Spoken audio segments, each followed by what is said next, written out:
මම මේ ඔබට කියන්න යන්නේ අලුත් පුහුණුව කාර්මිකයන්ට මේක Nissan EC30 එන්ජින් එකක්. මේකේ පොඩි ෆෝල්ට් එකක් ආවා. කස්ටමර් ගෙනල්ලා කිව්ව ෆෝල්ට් එක තමයි රෑ නැවතුවා උදේ ස්ටාර්ට් වෙන්නේ නැහැ කියලා. මේක කිසිම ෆෝල්ට් එකක් එන්නේ නැහැ. මේක ඉන්ජෙක්ටර් පම්ප් එකේ ෆෝල්ට් එකක් එන්නේ. මේක ඉලෙක්ට්‍රික් පම්ප් එකක්. මේ පම්ප් එක දැන් මම රිපෙයාර් කරන්න දීලා තියෙන්නේ. මට දැන් අද දවල් 12 විතර වෙද්දී ඒ පම්ප් එක මට හම්බෙනවා. මෙහෙම දෙයක් තියෙනවා කියන්න. මේ පම්ප් එක හැමෝටම රිපෙයාර් කරන්න බෑ. මේක මොඩියුලර් එකක් වැඩ කරන පම්ප් එකක්. මේක කොයි මොනවා කරත් කරන්ට් ලයින් එක ආවත් නැතත් ඩිරෙක්ට්ම ඩීසල් විදින පම්ප් එකක් ඇතුලේ සලකන්න පුළුවන්.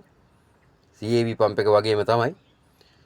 ඉතින් මේ දැන් පම්ප් එක අයින් කරන ලෑස්ති වෙන අවස්ථාවේදී තව තියෙනවා මේකේ කරගන්න ගොඩක් දේවල්. මේක ඉස්සෙල්ලාම පම්ප් එක හයි කරන්න ඉස්සෙල්ලා ඩීසල් ටැංකිය සුද්ධ අනිවාර්යෙන් සුද්ධ කරන්න ඕනේ. ෆිල්ටරේ මාරු කරන්න ඕනේ. ෆිල්ටරේ මාරු කළා තමයි මේක අපි මෙයා කරගන්නේ. ඊට පස්සේ අපි අනිත් දේවල් වලට සැරසෙන්නේ. බලන් ඉන්න ඉදිරියට පම්ප් එක හයි කරලා ටයිමින් තියලා මේක පණ ගන්න වෙන විදිය. මේ EC30 Nissan හම්බෙමු තවත් වීඩියෝකී.